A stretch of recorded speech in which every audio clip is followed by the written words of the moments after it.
Hoy nos vamos a meter de lleno en un caso del siglo IX, que, la verdad, plantea una pregunta supermoderna. ¿Cómo se puede resetear una institución que se ha humillado a sí misma públicamente? Uf, la pregunta del millón. Totalmente. Imagina un escándalo tan profundo que amenaza con derribarlo todo, pero desde dentro. La historia del Papa Juan X9, que tuvo un papado cortísimo de apenas 2 años, entre el 898 y el 900, es casi un manual de gestión de crisis extremas. Sí, es un caso de estudio fascinante. La fuente que vamos a analizar hoy viene del proyecto Camino en la Sucesión de Civic SODM y nos va a guiar por este laberinto.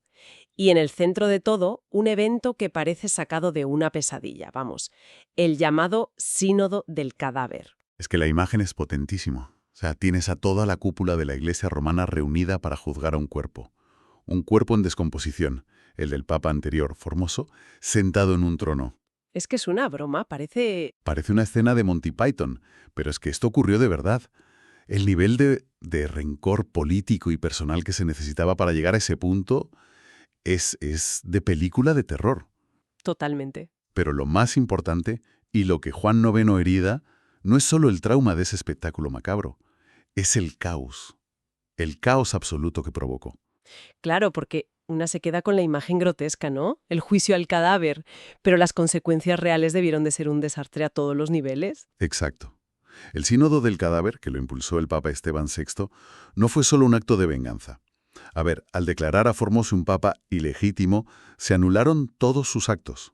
Ah, Y el acto más importante que hace un papa es nombrar obispos y ordenar sacerdotes. claro. De repente, por toda Italia y parte de Europa, cientos de clérigos se encontraron con que su ordenación, su misma identidad como sacerdotes, era nula. ¡Qué barbaridad! Piensa en un pueblo pequeño. De repente su sacerdote, el que los ha bautizado, casado, el que ha dado la extrema unción a sus padres, durante años... Pues podría no ser sacerdote en absoluto. Exacto. El pánico era real, era personal y se extendía por toda la cristiandad.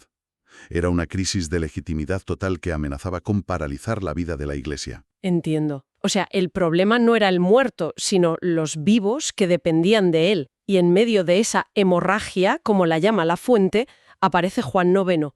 Me imagino que la gente esperaba un líder carismático, un gesto grandilocuente para calmar los ánimos. No. Pues precisamente por eso su estrategia es tan fascinante. Hizo todo lo contrario. Ah, ¿sí? Nada de gestos espectaculares. Su misión no era brillar, sino sanar. Y su método fue sorprendentemente burocrático. Burocrático. Se dedicó a dar estabilidad jurídica, eclesial y moral. Espera. ¿Me estás diciendo que la solución para un trauma tan pasional, tan visceral como exhumar y juzgar a un muerto, fue el papeleo? Convocar reuniones, escribir actas. Suena increíblemente frío y anticlimático. A primera vista, sí. Pero ahí está la genialidad. Juan IX entendió algo fundamental. El daño se había hecho a través de un mecanismo formal, aunque perverso. El sínodo del cadáver fue un sínodo, un acto con apariencia de legalidad canónica. Vale, usaron las propias reglas de la Iglesia para retorcerlas. Eso es. Por tanto, la herida no se podía curar solo con un sermón bonito o un acto de penitencia pública. La sanación tenía que ser igualmente formal, pública y, sobre todo, vinculante. Tenía que usar el mismo sistema. Tenía que usar las propias herramientas de la institución para anular el veneno que la recorría. Por eso convocó no uno, sino 2 sínodos, en Roma y en Rávena. No eran reuniones para darse palmaditas en la espalda, vamos. Eran la cirugía necesaria para extirpar el tumor. Vale, visto así tiene mucho más sentido. Usar el sistema para arreglar el sistema. Entonces, ¿en qué consistió esa cirugía legal? ¿Qué decisiones se tomaron en esos sínodos para calmar un ambiente que debía de ser explosivo? Pues fueron 3 decisiones clave, como 3 pilares para reconstruir la casa. La primera era obvia y urgente: anular solemnemente todo lo decidido en el sínodo del cadáver. Un borrón y cuenta nueva en toda regla, pero con sello oficial. Me imagino que quemarían las actas de aquel juicio. Las quemaron, sí. Fue un acto simbólico y jurídico potentísimo. La segunda medida fue directa al corazón del problema que mencionábamos antes. Se reafirmó la legitimidad de todas las ordenaciones que Formoso había realizado. Imagino el suspiro de alivio colectivo de cientos de clérigos por toda Europa. Su vida, su vocación, de repente volvía a ser válida. Totalmente. Fue como devolver el suelo a quienes se lo habían quitado de debajo de los pies. Pero la tercera decisión fue la más profunda, la que miraba al futuro. Se prohibió, de forma expresa y para siempre, volver a juzgar a un papa fallecido. Un momento, ahí tengo que pararte. Entiendo la intención, ¿no? Evitar que se repita un esperpento igual. Pero, ¿prohibir juzgar a los muertos, eso no crea una especie de impunidad definitiva? Si un papa comete atrocidades, ¿la idea es simplemente esperar a que muera para que sus actos no puedan ser revisados oficialmente? ¿Cómo se justifica eso? Es una pregunta excelente y es el nudo gordiano de todo el asunto. No se trata tanto de proteger la reputación del individuo fallecido, sino de proteger la integridad del papado como institución. Ah, vale. Lo que Juan IX y los padres sinodales vieron con una claridad meridiana es que el juicio a Formoso no fue un acto de justicia, sino un arma política. Una facción usó el poder papal para destruir el legado de la facción anterior. Si eso se permitía, el papado se convertiría en un ciclo interminable de venganzas. Claro. Cada nuevo papa se dedicaría a deshacer y condenar lo que hizo su predecesor. Sería la autodestrucción de la institución. O sea, es una especie de autolimitación del poder para garantizar la supervivencia. Sacrificas la posibilidad de una justicia póstuma para evitar que la silla de Pedro se convierta en un trono eyector. Exactamente. La fuente lo describe como una decisión de enorme importancia teológica. Establece un principio. La autoridad papal es un servicio a la comunión y a la verdad, no un poder arbitrario que actúa según le da la gana en cada momento. Entiendo. Al decir a los muertos los juzga solo Dios, lo que se está haciendo es poner el papado por encima de las pasiones y las políticas del papa de turno. Es una medida protectora, un cortafuegos. De acuerdo, la lógica es potente. ¿Y todas estas decisiones, este nuevo marco legal, funcionó? ¿Se notó el cambio en el día a día de la Iglesia o se quedó en una declaración de intenciones para teólogos? Funcionó y de manera bastante rápida. Se empezó a sentir un clima nuevo, el de la normalización tras el escándalo. ¿Se notó en la práctica? Sí.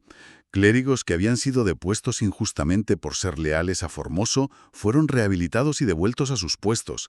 Se restableció el orden en la administración, que debía ser un caos, y, lo más importante, se empezó a trabajar en la reconciliación entre las facciones que se habían enfrentado con una violencia tremenda. Fue como bajar la fiebre. Tal cual.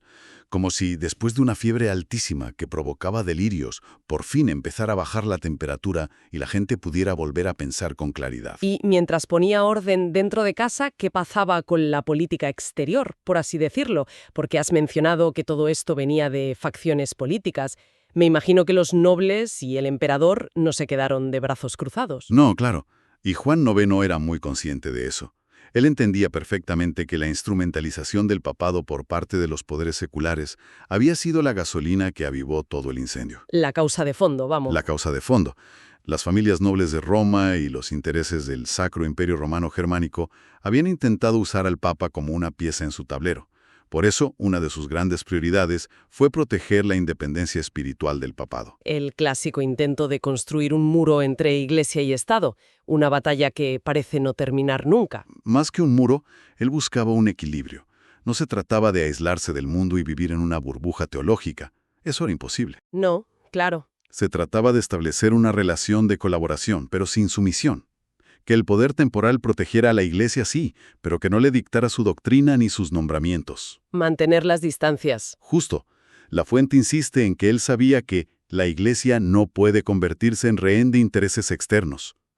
Ese equilibrio prudente entre ser parte del mundo político pero sin dejarse devorar por él, se convirtió en una lección fundamental para la supervivencia del papado en los siglos siguientes. Todo esto nos lleva a la pregunta final, el legado. Si le preguntas a alguien por la calle que te diga el nombre de un papa importante, te dirán Juan Pablo II, Francisco... Quizás León Magno o Gregorio Magno, si saben de historia. Exacto. Pero dudo que alguien mencione a Juan X. La propia fuente admite que no es recordado por grandes gestas ni por definiciones dogmáticas. Entonces, si no dejó grandes escritos ni construyó nada memorable, ¿no corría el riesgo de ser olvidado? ¿Por qué se insiste en que su legado es profundamente evangélico si sus herramientas fueron, como decíamos, tan burocráticas? Porque su grandeza no está en lo que construyó, sino en lo que reparó. Ah, Y esa es una forma de grandeza mucho más humilde y quizás por eso más evangélica. Su legado es haber sido el Papa que cerró la herida, el que permitió que la Iglesia, que estaba asfixiada por sus propias luchas internas, respirara de nuevo. el que devolvió la serenidad. Eso es. Piénsalo. A veces el liderazgo más necesario no es el del visionario que abre nuevos caminos, sino el del que tiene el coraje y la paciencia de limpiar el desastre que ha dejado otro para que los demás puedan seguir caminando. La fuente utiliza una perspectiva que llama apologética, no en el sentido de pedir perdón, sino de explicar cómo la propia institución rinde cuentas de sus fallos. Vale. El pontificado de Juan IX se presenta como el modelo de cómo la Iglesia responde a su propio pecado interno. Y la respuesta no es la negación, no es meter el sínodo del cadáver debajo de la alfombra y hacer como si no hubiera pasado. Asumir el error. Es corrección, memoria y reforma.